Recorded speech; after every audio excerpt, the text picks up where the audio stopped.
돌트레이트 2장 2항 그리스도께서 행한 만족이라는 제목입니다. 그리스도께서 행한 만족, 그러니까 만족,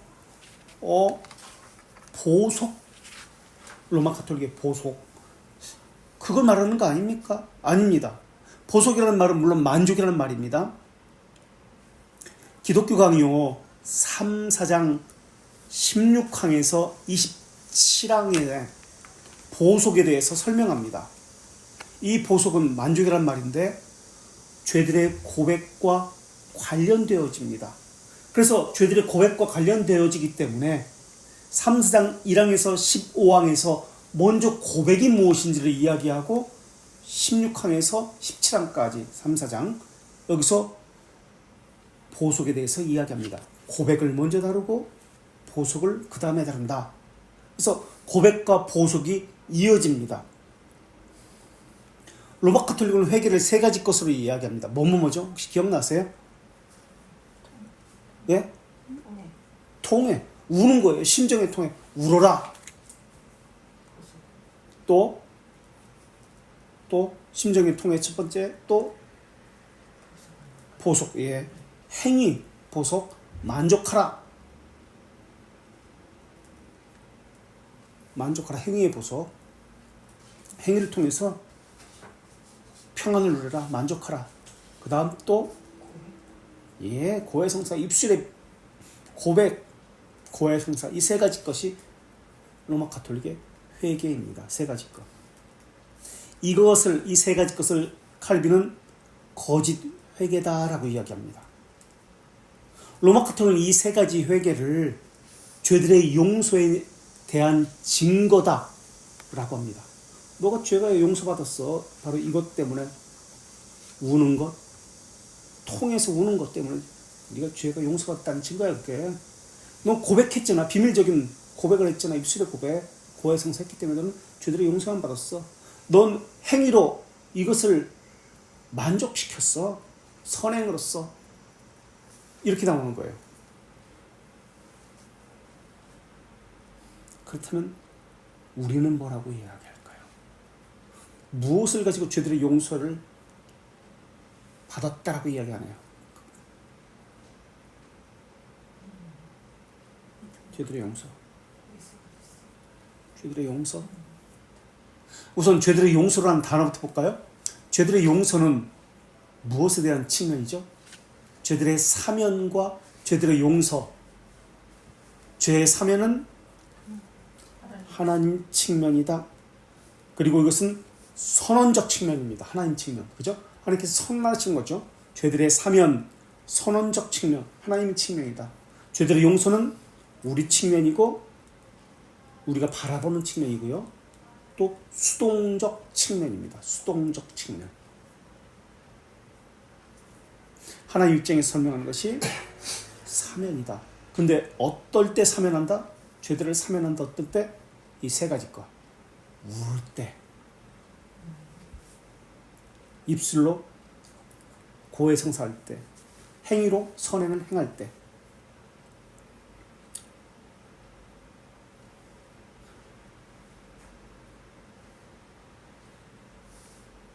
자, 그렇다면 칼빈은 뭐라고 얘기할까요? 죄들의 사면의 근거는 통해가 아니고 거짓 회개 세 가지 것이 아니고 뭐라고 얘기했을까요?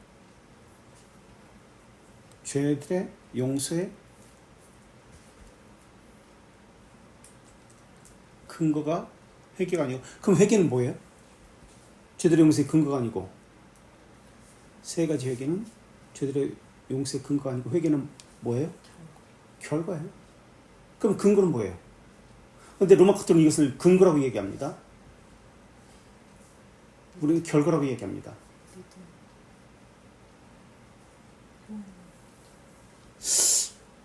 뭐라고 해야 할까요? 이 돌트레이트에 세 가지 키워드가 있습니다. 뭐야? 하나님의 자비하심. 자비하심이에요. 하나님의 자비하심. 첫 번째 원인이에요, 계시. 두 번째는 하나님이 세상을 이처럼 사랑하사. 첫 번째, 두 번째는 독생자를 주신 것. 첫 번째는 유효한 원인 또는 효과적 원인, 두 번째 독생자를 주신 것, 이것은 실제적 원인. 독생자를 주신 것은 실제적 원인. 첫 번째는 유효한 원인, 하나님의 자비하심 또는 효과적 원인이라고 하고, 세 번째 믿음으로 말미암아, 이것은 도구적 원인. 이걸 이야기해야 합니다.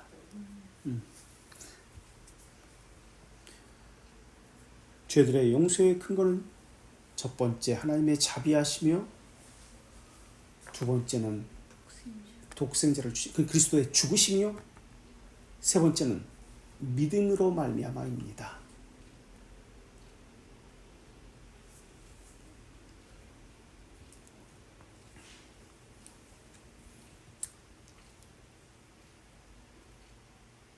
그래서 로마 가톨릭은 통회해야, 보속을 해야, 고해성사를 해야 하나님께서 죄들을 용서하신다라고 이야기합니다. 거꾸로죠. 이 결과인데.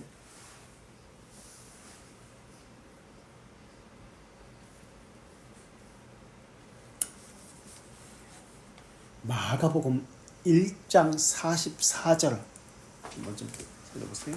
마가복음 1장 44절을 근거로 이야기합니다. 마가복음 1장 44절. 나병한 자가 이르시되 삼가 아무에게 아무 말도 하지 말고 가서 내 몸을 제사장에게 보이고 내가 깨끗하게 되었으니 모세가 명한 것을 드려 그들에게 입증하라 하셨더라. 보세요. 나병한 자가 병을 고침받았거든요. 이것을 가지고 제사장에 가서 보입니다. 그래서 고합니다. 이게 바로 사제한테 가서 고해야 된다. 고해 성사라는 것을 여기서 가져온 거예요. 예수님도 그렇게 말씀하시지 않았느냐. 제사장에 가서 보여라. 그래서 고해라 라고 하지 않았냐. 그래서 고해 성사를 가져왔다. 근데 이 뜻은 무엇일까요? 왜 제사장에 가서 보이라라고 했을까요? 우리는 이거에 대해서 지금 배우고 있잖아요. 이미 배웠죠.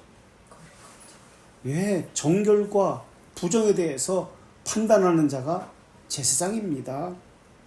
고백하라고 보낸 것이 아닙니다. 근데 로마 가톨릭은 고백하라고 보냈다라고 이야기합니다. 고해하라고.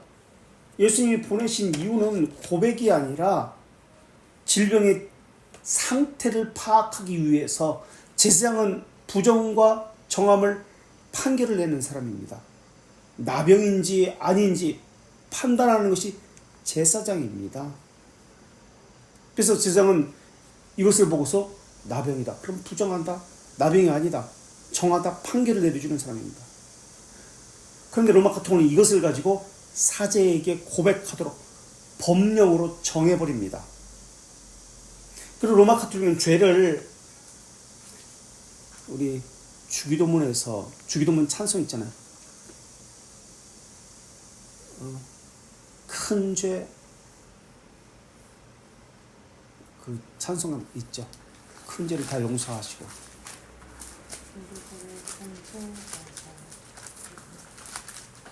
예전에 우리 교회에서는 주기도문을 고백하지 않고 찬송을 불렀거든요.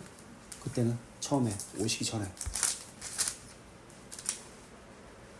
주기도문 송 있죠? 거기. 1장이죠. 이 마지막인가? 636이요? 635. 거기 보세요.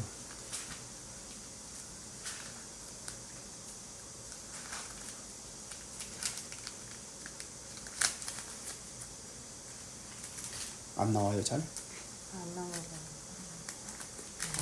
우리들의 큰 죄 다 용서하옵시고. 그렇죠. 우리들의 큰 죄. 이 무슨 뜻일까요? 그래서 로마 가톨릭은 큰 죄, 작은 죄, 이걸 나눠버리잖아요.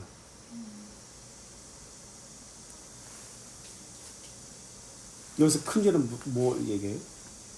그런 뜻인가요? 로마 가톨릭 이야기처럼.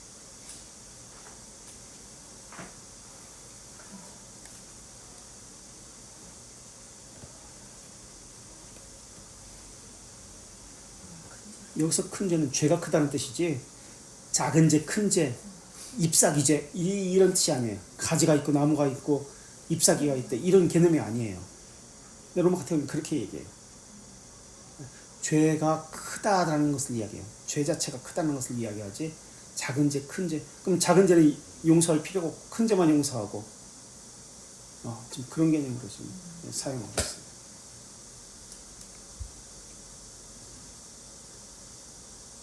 그래서 로마 카톨릭은 죄를 큰 가지, 작은 가지, 입으로 분류합니다.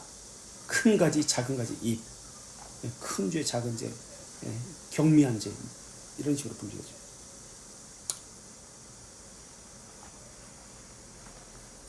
그래서 이러한 세 가지 분류에 의해서 사제들에게 죄를 큰 죄, 작은 죄, 잎사귀 죄, 경미한 죄로 고백을 해야 돼요. 그래야 죄들을 용서받습니다. 근데 우리는 어떻게 죄를 깨닫어?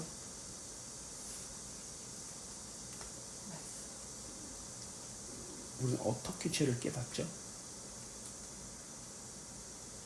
율법에 비추어서 또 양심. 말씀을 들으면서 죄를 깨닫죠.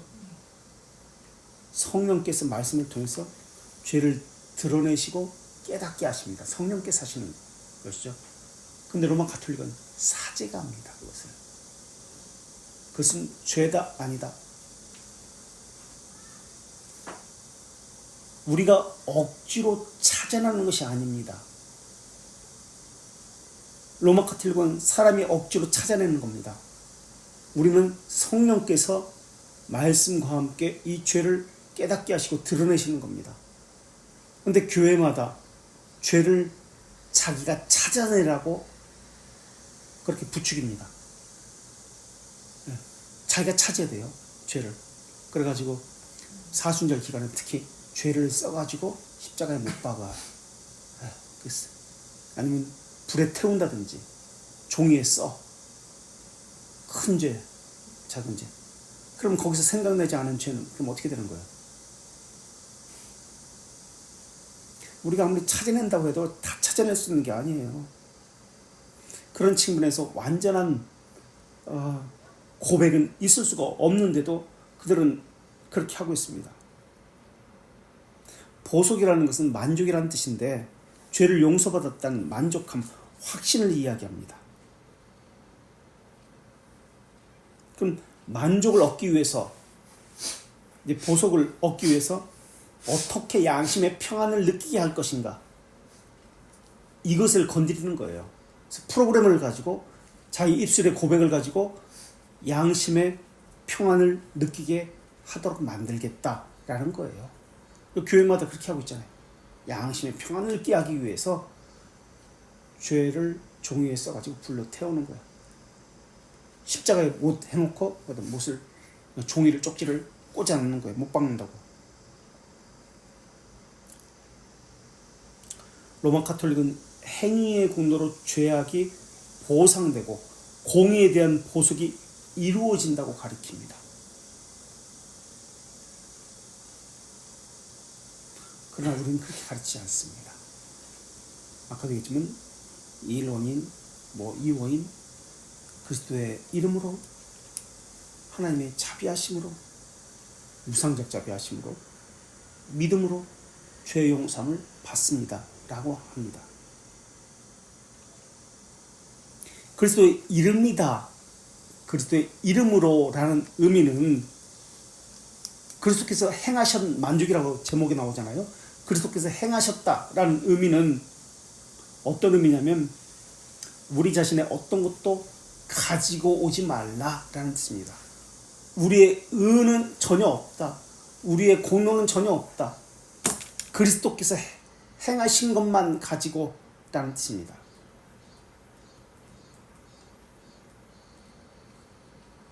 오직 그리스도의 추천에 의해서만 우리는 의지할 뿐이다. 칼빈이 이렇게 얘기합니다. 3권 4장 25항에서. 근데 로마 카톨릭은 또 세례적 중생을 이야기합니다. 세례를 받은 것이 중생이다. 세례 받을 때 중생된다. 이 말은 영국의 성공의 신학자 톰 나이트가 한 말이기도 합니다.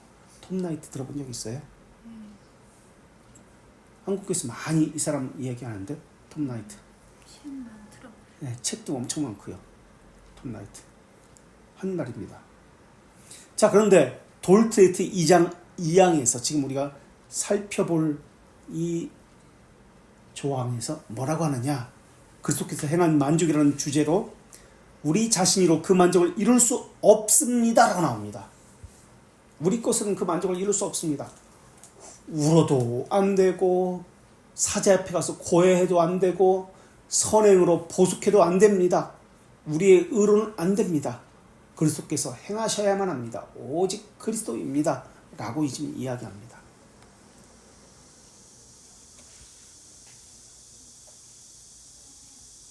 우리 자신의 인격으로도 만족을 줄 수 없습니다 라고 합니다.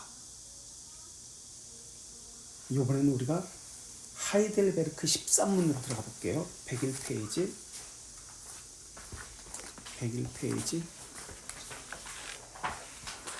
13문. 우리는 스스로 하나님의 정의의 심판을 만족할 수 있습니까? 라는 질문합니다. 절대 없다. 절대 못한다. 이와 반대로 우리는 우리 빛을 매일 늘릴 뿐이다. 빛만 진다는 거예요. 아무것도 하지 마. 차라리 우리가 뭘 하면 할수록 빛이 늘어간다는 거예요. 그래서 로마 가톨릭은 이것을 없애기 위해서 보석을 말합니다. 빛을 없애기 위해서. 그래서 보석에서 나온 것이 두 가지 건데 혹시 뭔지 아세요? 보석과 관련해서 나온 것. 우리 종교개혁하고 있으니까. 그렇죠. 또 하나 면죄부. 하나는 면죄부요. 하나는 면죄부를 왜 사요? 죄들의 용서에 관련된 것인데, 그래서 면죄부와 함께 딸려 나오는 것이 있습니다. 여기에 있는 사람이 연옥이에요.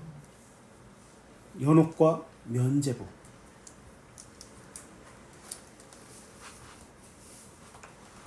그래서 보석에 추가된 것이 연옥과 면죄부입니다.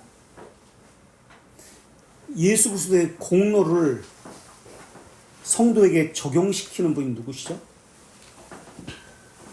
예수 그리스도의 공로를 성령님이십니다. 그런데 로마 카톨릭은 누가 하는 것이죠? 예. 자신들이 그 일을 하는 거예요. 사제들이. 로마 카톨릭은 그 자신들이 하는 거예요. 교회가 사제가 이게. 그래서 보석으로 부족한 것은 면죄부가 하는 거예요.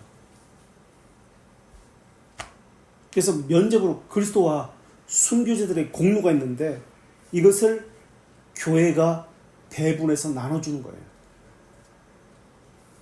그럼 교회는 그들의 공로를 보고 나가는 보고라고 이야기합니다.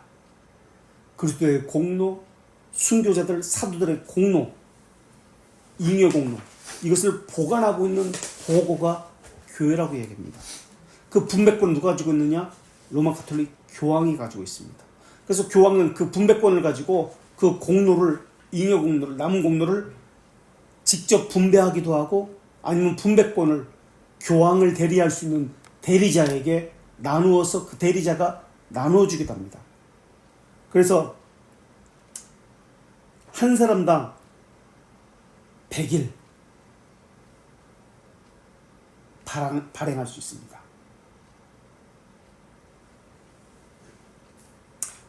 추기경이 100일을 발행할 수 있습니다. 100일 동안 죄를 면제시킬 수 있습니다. 그 다음에 감독들은 40일간 죄를 면제할 수 있는 권한이 있습니다. 40일. 교황은 천국의 열쇠를 가졌기 때문에 언제든지 영원히 면제할 수 있는 권한이 있습니다. 그러니까 교황의 면제권을 사는 게 영원히 면제받으니까 좋겠죠. 그만큼 돈이 많이 들겠죠.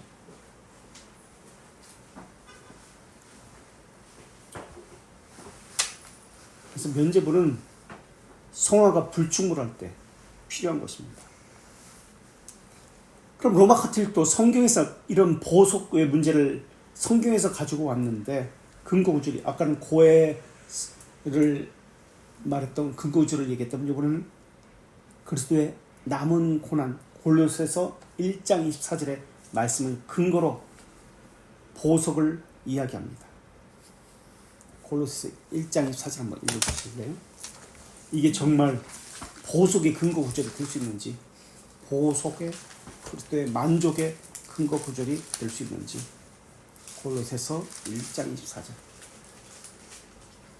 나는 이제 너희를 위하여 받는 괴로움을 기뻐하고 그리스도의 남은 고난을 그의 몸된 교회를 위하여 내 육체에 재우노라. 그의 교회를 위해서 내 육체에 채운다. 이 구절은 영적 훈련을 말하는 구절이지 교회에 예수 그리스도의 구원이 부족했기 때문에 교회에 그 공로를 맡긴다는 그런 개념이 아니거든요.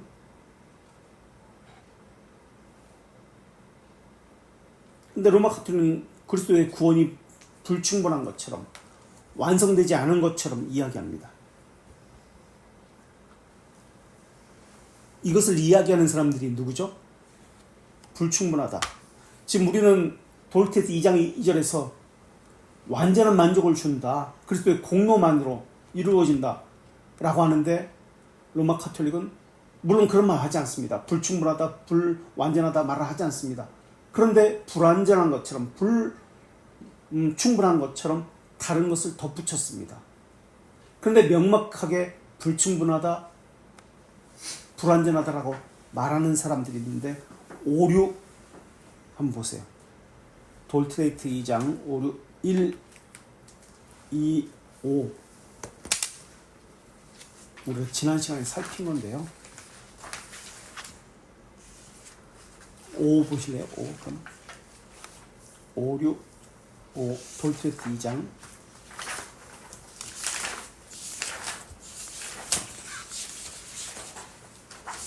페이지 64.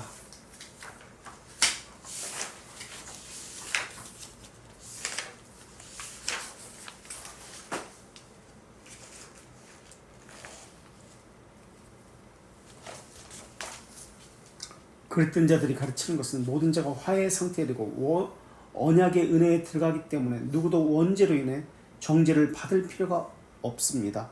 누구도 원죄 때문에 정죄를 받지 않습니다. 모든 자가 원죄의 범죄로부터 자유롭게 된다는 것입니다.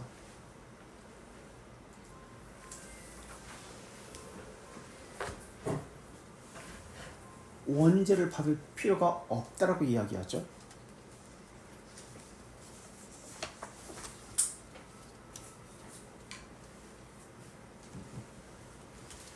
그리고 2에서는 오류 2에서는 단순한 권한만 받았다고 밑줄 친 거에서 이야기하고 있고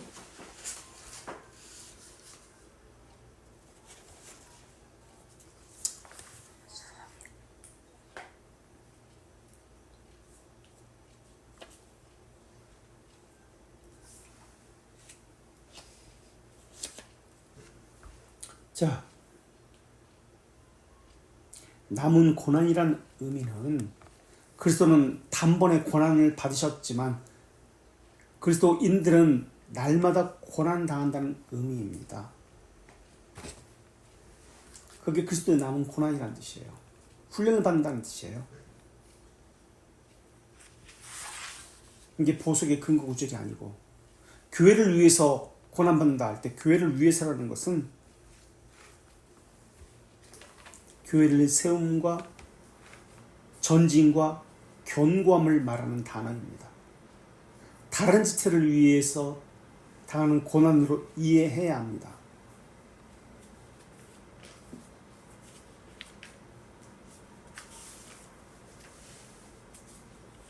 자, 이번에는 하이델베르크 14문 2절 2항 101페이지 14문 2항 어떤 피조물이라도 죄에 대한 하나님의 영원한 진노의 무거운 짐을 참고 견딜 수 없기에 다른 자들은 그 진노에서 구원할 수 없다. 어떤 사람에도 하나님의 정의를 만족할 수 없다고 이야기합니다. 진노의 무거운 짐을 견딜 수 없다라고 이야기합니다. 근데 로마 카톨릭은 살아서만이 아니라 죽은 사람의 죄까지도 용서받을 수 있다라고 이야기합니다. 그래서 연옥은 죽은 사람들이 가는 것이잖아요. 죽어있는 영들이 지불해야 할 죄들을 이 땅에서 그 후손들이 면죄부를 살면은 보속된다라고 이야기합니다. 그래서 로마 카톨릭은 보속 교리가 없으면 연옥 교리도 없고 면죄부 교리도 없어요. 다 연결되어 있는 겁니다. 그래서 회개를 가공해서 만든 것이 보속입니다. 그래서 이 고해, 보속, 통회 이 세 가지를 거짓 회개다라고 이야기합니다. 그 다음에 연옥의 성경적 근거는 뭐냐? 사실은 이 외경 마카베오 하 12장 42절과 43절에 나오는데요. 성경에서는 마태복음 5장 26절을 가지고 연옥의 성경적 근거로 삼습니다. 이게 좀 미약한데 이거 자체가 마태복음 5장 26절. 진실로 내게 이르노니 내가 한 푼이라도 남김없이 다 갚기 전에는 결코 거기서 나오지 못하리라. 네, 이래가지고 한 푼이라도 갚기 전에는 거기서 못 나온다는 거예요. 그럼 누가 갚어? 죽은 사람 못 갚으니까 이 땅에 있는 그 후손들이 돈을 주고 사는 거예요, 면죄부를. 그래야 거기서 나올 수 있어요. 연옥에서 나올 수 있어요. 보석교리. 사람들은 믿어. 그래서 우리가 루터를 공부할 때 테첼이라는 사람이 어떻게 이 연옥교리를 면죄부를 팔기 위해서 설교했는지를 우리가 이야기했습니다. 이렇게 세워가지고 너네 아버지가 지금 연옥에서 울고 있는데 내 아들아 네가 그 돈을 아까워하고 있느냐? 내가 너를 위해서 어떻게 했는데 너를 먹이고 재우고 내가 밤잠을 자지 못하면서 허리가 부러지도록 일을 해서 너를 학비를 냈는데 너는 겨우 그 몇 푼 때문에 나를 이렇게 연옥에서 고통받게 하고 있느냐? 아들아 울면서 이제 호소하는 거죠. 그게 퇴치했던 거예요. 그러니까 안 살 수가 없는 거야. 그래서 아까 그 구절과 지금 부족하니까 마카베오 하 12장 42절에서 43절 외경에서 또 근거를 찾아가지고 가져온 겁니다. 이러한 것들은 다 인간적 위로를 위해서 사람이 만들어낸 거예요. 가공적 회개예요. 근데 그 가공적 회개를 만들어낸 고안물을 여전히 한국교회가 하고 있어요. 그래서 울어라. 속이 시원해진다는 이 감정적인 어떤 스트레스 해소를 가지고 죄 용서의 근거를 얘기합니다. 인간의 친절을 가지고 사람을 위로하면 안 됩니다. 그런데 그렇게 하려고 그래요, 교회에서. 인간적인 친절을 가지고 사랑이란, 그리스도의 사랑이라는 이름으로 속이고 있습니다. 인간적 위로를 가지고 진리를 희생시키고 있습니다. 그게 연옥교리입니다. 구원의 기초는 오직 하나님의 말씀에 근거해야 합니다. 고안물에 근거만 안 됩니다. 그래서 우리는 거짓 회개와 관련되어서 신앙고백서는 어떤 회개를 이야기하죠? 어떤 회개를 이야기하죠? 신앙고백서는 생명에 이르는 회개를 이야기합니다. 하이델베르크에서는 88문에서는 참된 회개를 이야기합니다. 생명에 이르는 회개는 하나님의 측면, 참된 회개는 사람의 측면. 생명에 이르는 회개는 웨스트민스터 신앙고백서 15장 에서 이야기합니다. 생명에 이르는 회개. 우리 15장 사망 1절을 한번 찾아볼까요? 179 웨스트민스터 신앙고백서 15장 사망 1절 생명에 이르는 회개에 대해서 이야기하는데요. 회개가 죄를 위한 어떤 만족이나 죄에 대한 용서의 어떤 근거라고 믿어져서는 안 된다. 예, 이거 분명히 나오잖아요. 로마 가톨릭에. 회개가 죄를 위한 어떤 만족, 죄에 대한 용서의 근거라고 믿으면 절대 안 됩니다라고 합니다. 그 이유는 2항에 그 근거가 그리스도 안에 있는 하나님의 무상적 은혜의 행위이기 때문이다. 무상적 은혜의 행위이다. 그 근거는. 하지만 3절 회개가 모든 죄인에게 정말 필요한 것일 뿐만 아니라 그것 없이는 누구도 용서를 기대할 수 없다. 왜 회개가 모든 사람에게 필요합니까? 왜 그것 없이는 누구도 용서를 기대할 수 없습니까? 회개는 결과예요. 믿음의 결과. 당연한 수순이에요.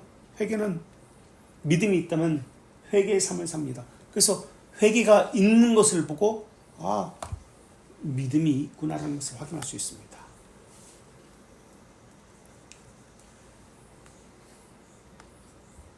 그러나 회개 때문에 죄 용서함을 받는 것은 아닙니다. 죄 용서함을 받았기 때문에 그 결과가 회개로 확인되어지는 것입니다. 순서가 거꾸로입니다. 로마 가톨릭은 근데 이것을 회개 때문에 죄 용서함을 받았다라고 이야기합니다. 믿음 때문에 구원받았다 때문에라고 이야기합니다. 조건을 가지고 이야기합니다. 이건 조건이 아니에요. 결과입니다. 이번에는 대교리문답 76문 242쪽 같은 건데요. 생명에 이르는 회개가 무엇입니까? 라고 묻습니다. 76문 밑줄 친 것. 생명에 이르는 회개는 뭐죠? 그리스도 안에 있는 밑줄 친 것. 생명에 이르는 회개는 그리스도 안에 있는 하나님의 자비하심을 이야기한다. 바로 이 얘기예요. 하나님의 자비하심을 이야기한다면 이해하게 한다. 제1원인 하나님의 자비하심을 생명에 이르는 회개는 이해합니다. 그것이 어떤 의미인지 이해합니다. 제1원인을 이야기합니다. 하나님의 자비하심.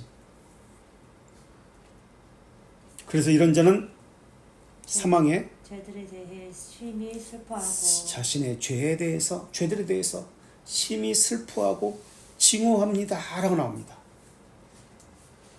이건 다 결과예요. 참된 회개를 하는 자는 생명에 이르는 회개를 하는 자는 자신의 죄들에 대해서 심히 슬퍼하고 징후하고 혐오합니다 라고 나옵니다.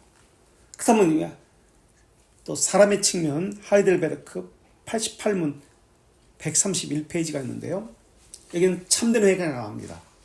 그렇다면 생명에 이르는 회개를 받은 사람은 사람의 측면에서는 참된 회개를 합니다. 참된 회개가 무엇입니까?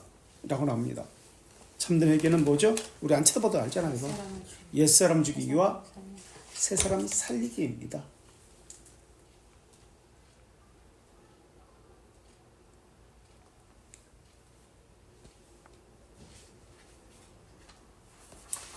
자기 부인을 하는 자만 중보자의 공의가 필요할 것입니다. 중보자 없이 이 세상의 모든 의를 모은다 해도 중보자 없이는 단 하나의 죄도 갚을 수가 없습니다. 빚만 늘어납니다. 기독교 강요 3권 14장 13항입니다. 3권 14장 13항. 빚만 늘어납니다. 단 하나의 죄도 갚을 수가 없습니다. 이 세상의 모든 선을 다 모은다 할지라도 그 이유는 왜 그렇습니까? 우리는 세상 법정에 선 것이 아니라 하늘 법정에 섰기 때문에 그렇습니다. 하나님의 진노는 일시적 진노가 아니라 영원한 진노이기 때문에 그렇습니다. 사람은 일시적입니다. 시간적입니다. 공간적입니다. 이런 시간 제한을 받는 사람이, 공간적인 제약을 받는 사람이 영원한 하나님의 진노를 감당할 수가 없습니다. 그 얘기하는 거예요. 그렇다면 하나님이 영원한 진노를 받기 위해서 필요한 것은 무엇입니까? 영원한 진노를 받을 수 있는 신성을 가지셔야만 합니다.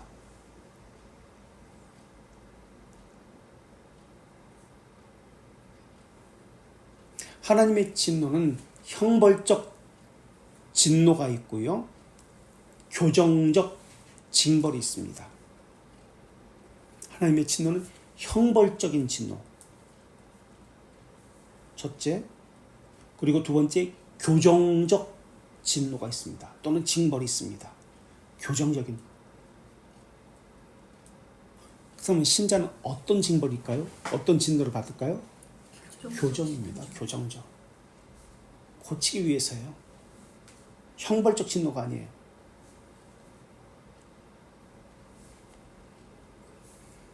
형벌적 진노를 다른 말로 보복적 진노라고 이야기합니다. 보복적 심판. 보복적 진노, 보복적 심판. 교정적 진노를 교훈적, 교정적 심판이라고도 합니다. 그럼 교정적 심판은, 교정적 진노는 다른 말로 또 뭐라고 할까요? 우리가 배운 걸로 택자에게 주어지는 것인데 공의의 심판. 그렇죠. 형벌적 심판 또는 보복적 심판은 다른 말로 정의의 심판입니다. 요 이야기가 기독교 강요 3권 4장 33항에 나옵니다. 우리가 이미 찾아간 거죠. 자비의 심판. 이건 벨지카에서도 그렇고 신앙고백에서도 그렇고. 그래서 하나님의 자녀는 매를 맞을 때, 징계를 받을 때 처벌로 여기지 아니하고 교정으로 여깁니다. 첫째, 형벌이라고 여기지 않고 교정으로 여깁니다. 둘째, 매를 맞을 때 그것을 처벌로 여기지 아니하고 교정으로 여깁니다. 첫째 했죠. 둘째, 과거의 죄 때문이 아니라, 물론 그것을 포함합니다. 과거의 죄 때문도 포함하지만 미래의 죄를 예방하기 위해서 하는 처벌이 교정적 처벌입니다. 미래에 또 지을지도 모를 죄를 위해서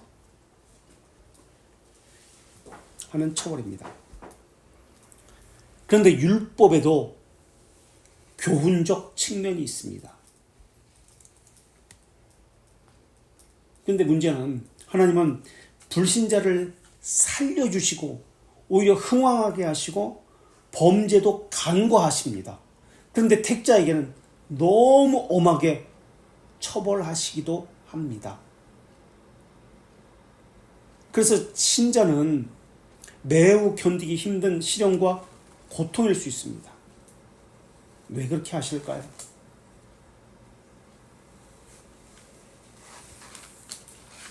왜 이런 율법적인 훈계를 하실까요? 신자에게 더 엄하게. 불신자에게는 내버려둬요. 그래서 세상에 승승장구해요. 근데 왜 신자에게는 이렇게 엄하게 율법의 훈계를 내리십니까? 더 정밀하게 훈계 내리십니까? 더 많이 훈계를 내리십니까? 자녀 삼.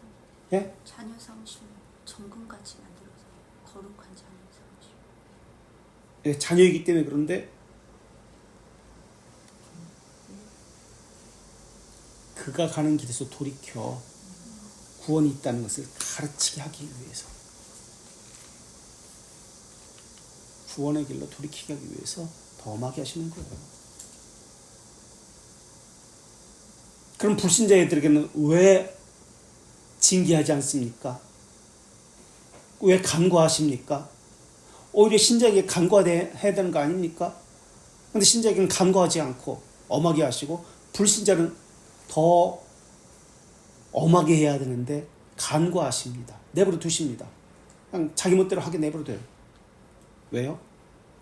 더 큰 죄에 빠지게 해서 더 큰 심판을 받게 하기 위해서입니다. 더 큰 심판이라는 것은 아까도 얘기했지만 영원한 징벌, 영원한 형벌을 받게 하기 위해서입니다. 그렇다면 다윗이 받은 형벌은 무슨 형벌이었습니까? 이렇게 따지면 교정적, 돌이킴 형벌입니다. 교정이에요. 이 보석은 이런 거예요. 난 이미 형벌 받았어. 이제 되었어. 나는 대가를 치렀어. 이제 양심은 평안해. 이게 보석입니다. 회개했기 때문에, 나는 울었기 때문에 더 이상 엄한 수정은 없어. 더 이상 엄한 징계는 없어. 이거예요. 지금 이 통의 거짓 회개는. 그러나 인류 중 누구도 하나님의 진노는 견딜 수 없습니다. 그 이유는 아까도 말씀드렸지만 인성으로는 하나님의 영원한 진노를 받을 수 없고 신성으로만 가능하기 때문에 그렇습니다. 그래서 이 부분부터는 다음 주에 다시 하도록 하겠습니다.